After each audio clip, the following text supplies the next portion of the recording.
3, 2, 1. You know what I feel like doing? What? I feel like kicking back, relaxing, getting comfy. Welcome to the Get Comfy Game Break. I am your host, Kalo, as always, here to give you the lowdown on all things gaming.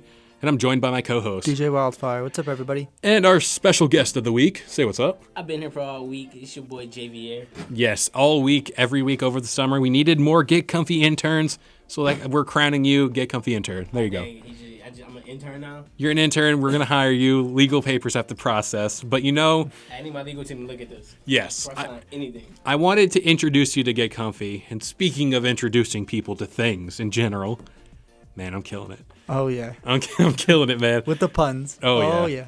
So we want to talk about games we would introduce to people who have yet to be a part of this madness we call video game world.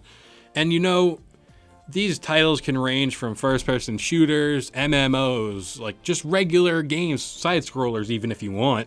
So I'm going to open up the floor to you guys. Give me like a 3, 4 maybe games you'd introduce someone to. I'd love to introduce somebody to Call of Duty World War II, because that was like the best Call of Duty that they've ever made for a while, actually. Because here's the thing, it's not too hard. Like it's decent, but like the maps were great. Like the DLC map, it was V2. That was awesome because it's such like close quarters map, kind of like how Rust was. Oh, okay. For 2. It's like that same size and everything. So World War II, that was fairly recent, right? Yes, this was last year. Wow. And you say that's the best Call of Duty? It was one of the best. Wow. On PS4, I mean. Oh, on PS4. Like okay. new gen. Like the Okay. best ever, I think. It's Modern Warfare 2. Oh, yeah. 100%. Hands down. So I knew Call of Duty was coming out of your mouth eventually Of course, on of this course. list. So, Javier, what's a game you'd introduce to somebody? We're going to go around, keep going around this whole time. GTA.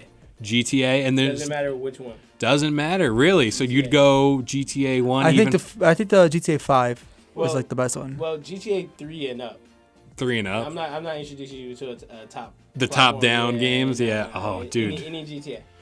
I would pick 4, maybe 5. What's your favorite old gen GTA? Like San Andreas, Vice City, GTA 3, Andreas is- anywhere San- before San that. Andreas is definitely my favorite. San Andreas. Mine is GTA 3. Really? Yes. Wow, that's different. Yeah. I never really expected that. I thought you'd be more of San Andreas, Vice I like City. San Andreas because like the choppers and everything, you could swim. But I like Yeah. GTA 3 because it's like the style that it is.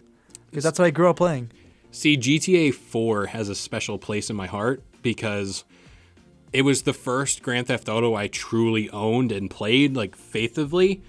And, you know, I remember when I first got it, I brought it home, and like, my friends were introducing me to the game, and they're like, oh, whenever you come home and you play it, like, let me know because we're going to go steal a minivan. And I thought that was the funniest thing on planet Earth, was just going around stealing minivans. And I thought that was the premise of the game. That was awesome. Just take the cars and run. That's all I thought it was. But, you know, as time went on and I played it more and more, I loved exploring Liberty City. I love Nico Bellic's story. And, you know... So awesome. People yeah. thought he was Albanian, not Russian. It's actually funny because Albanians were actually the evil people and they hated the Russians in that game. Oh my gosh. And I remember with GTA 4, The Ballad of Gay Tony, The Lost and the Damned, all those DLCs DLCs. are so great. Those DLCs was great. I never played them, but I heard they were amazing. But the reason why I would go with GTA San Andreas is the first game. Yeah. GTA game you could do co-op. Yeah. I see that. That But like expanded the horizons. Did you know San Andreas was supposed to have 3 characters, not 1? wow. But So they couldn't fix the system. They couldn't do it right. It's also, was that PlayStation 2? Yes. So, like, I imagine that console couldn't process much. No, like it could have processed it because with the graphics for San Andreas, they could have processed it. But the thing Yeah. is, they fucked up the system itself. Gotcha. So like the 3 character system didn't really work well. they So saved it what- for Grand Theft Auto Who was 5. supposed to be the 3 characters? They didn't say who. They just said there's supposed to be 3 of them. Like I'm imagining it was one supposed to be the I think it's supposed to be Mexicans. different. I think it's supposed to be like a different characters from that same gang that CJ is part of. Damn. I'm not sure. No, because I can't see that happening because like you basically killed everybody off in that gang except for your brother. And your brother get arrested. I mean, unless it's supposed to be CJ, his brother, and the Mexican guy that his sister was dating. We could have done that. It could have been. But another game I think I'd want to introduce people to, I want to appeal to a mass audience here.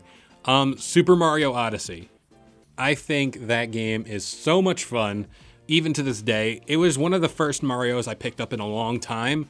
I'd say ever since Super Mario Galaxy on the Wii, that was the last Mario game. That was such a good game. I loved it. That was the last Mario game I ever picked up, as far as not Mario Kart, not Super Smash Brothers, but Super Mario Odyssey. I got it last summer, and I was playing it a lot. Like every time I'd come home from work, I'd pick up my Switch and just play it. And I remember I could sit there for hours just exploring these cool new worlds. I loved the playing mechanics and everything about it. So Super Mario Odyssey is definitely one of those top games. Another game that I'd actually really like to introduce people to is Need for Speed, specifically Need for Speed Rivals, Oh, okay. because they had a system where, like, they have specific type of cars. There's drift, there's off-road, there's race, and there's runners, Okay. and there's drag. I hated drag so much. Drag. Oh my god. Drag cars, they don't turn good at all, Yeah. but their boost level automatically starts at full. My favorite one ever is the drift one, because I'm a big fan of drifting. And I actually beat Rivals, I think twice. Not Rivals, it was what the recent one? Hot Pursuit. No, it wasn't Hot Pursuit. It was for PS4. It wasn't Oh. Rivals. It wasn't Rivals. It was Payback. That's what it was. Okay. Need for Speed Payback.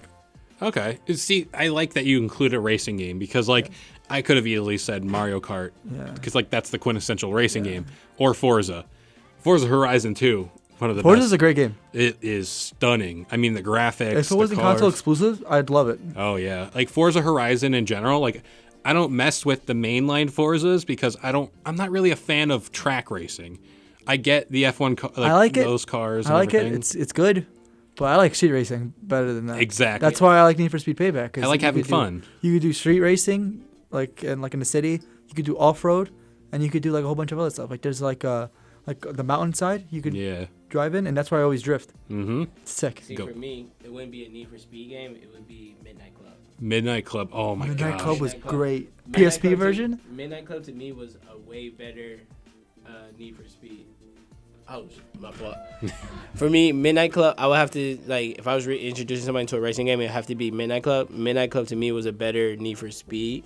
Yeah. And everybody had a title to it. And then also, like, I like to design cars and put, like, my own, like, spin on it. I know you could do that with Need for Speed. Need for Speed. Like I said, it's just, to me, it's just a better game in general. And it had, like, a little bit of a storyline to it as well.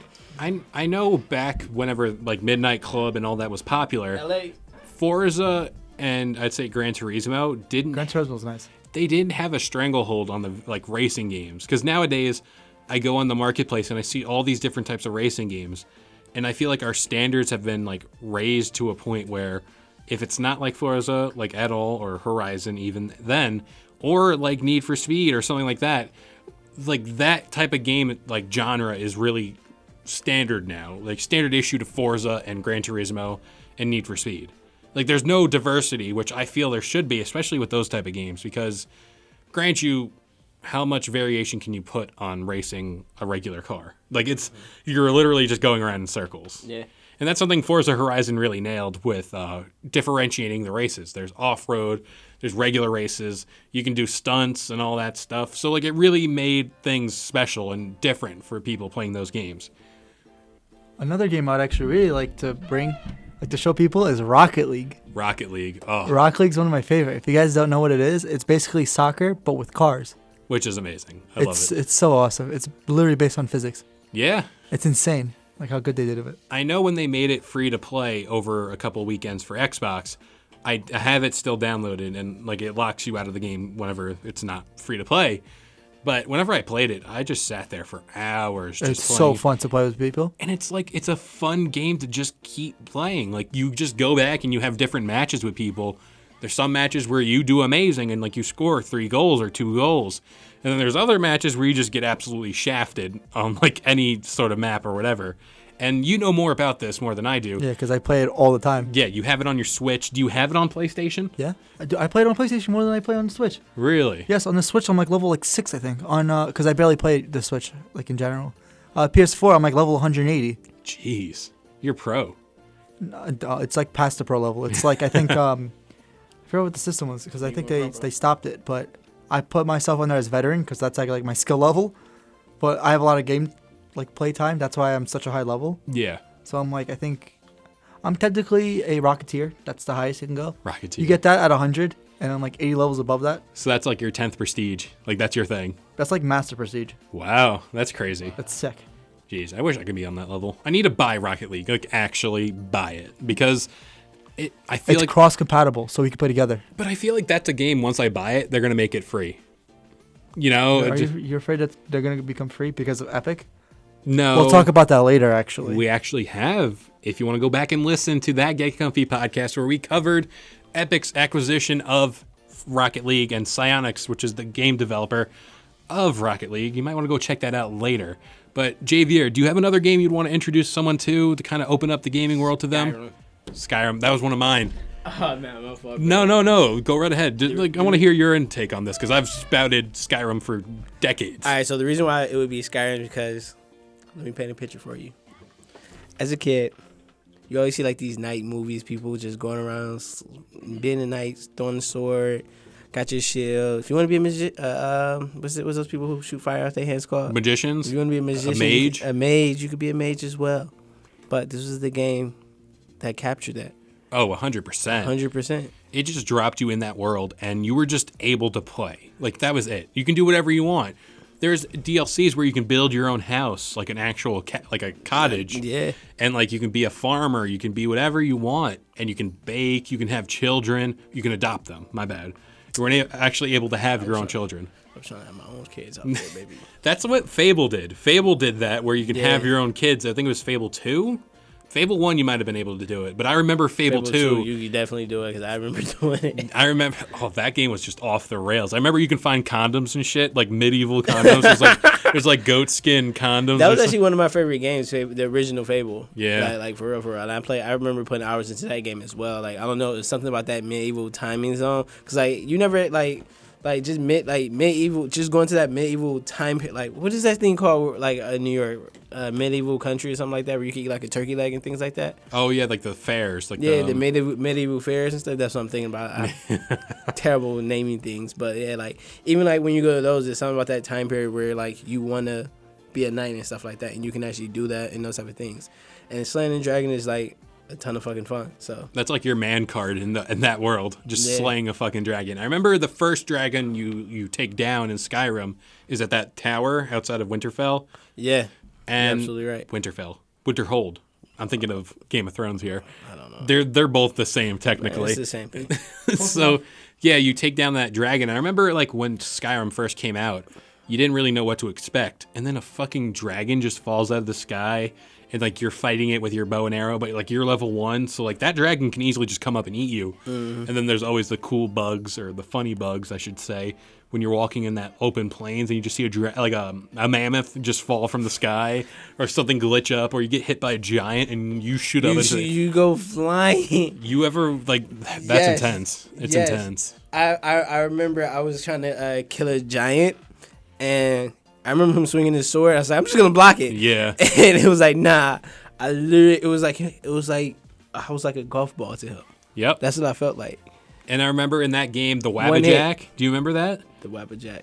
The Wabbajack was the staff you got from Cicero that you can shoot at people and you can turn them into different objects. I turned him into a chicken. A chicken. I know a sweet pie or something or whatever it's called. Sweet rolls. That's what it's called. You can turn him into a coin. You literally make them into money. Yeah, honestly. But you know what? I think that about does it here for the Get Comfy Game Break. I hope you all enjoyed. Remember, we upload every Friday morning, 10 a.m. Eastern Standard Time. All right, guys. Let us know what your favorite game is in the comments below, and let us know what game would you rather prefer. Would you prefer to tell other people about and like open it up to it out of all of our choices? Yeah, open up the conversation. We want to hear from you guys. You know, our socials are down below if you want to hit us up and talk about games. We're always open to it. Let me try my socials. This is the first time I do it. Go for it. You can find me on Instagram. That's the main spot I'm at. I'm also on Facebook and not really Twitter, but I'm also on Facebook.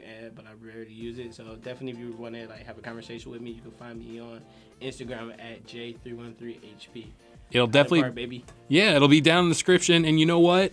If you like what we do here, go check out Get Comfy on the Throne, our Game of Thrones centered podcast that I love so much. It's near and dear to my Game Break's heart. better though. Wow. Because I'm the co-host. Damn. I'm not going to say anything. I'm staying neutral. But also go check out Good boy. Yeah. Go check out the Get Comfy podcast every Sunday morning, 10 a.m. Eastern Standard Time on Podbean, iTunes, Spotify, and YouTube. You know, all those major listening platforms. And you know what? We'll see you guys next time. See ya.